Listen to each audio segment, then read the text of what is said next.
Let's do some Python on hardware.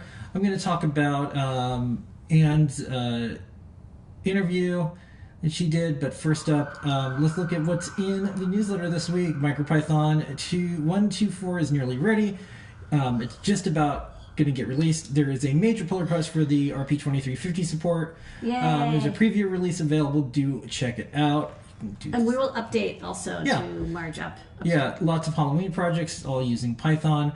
You can see some of the news that's going on with regular old Python, which is not just on hardware. Oh, I thought that was cool. There's an update to the Badger. Yeah. The Primarily They Badger. use MicroPython Now it's programmable Badger 2350. 2350. Yeah, and then kind of big news. It's always cool to see our team get out there after Anne did the PyDOS handheld. Here is a little bit of a preview. I'm not going to play the whole thing, of course. Anne was on Tom's Hardware showing off the PyDOS handheld.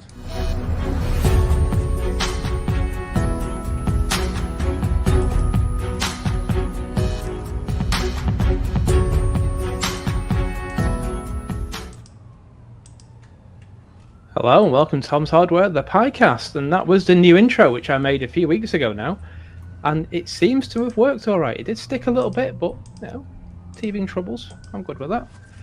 So thanks for joining us. We've got another great show, and we have Anne Barella on the show from Adafruit.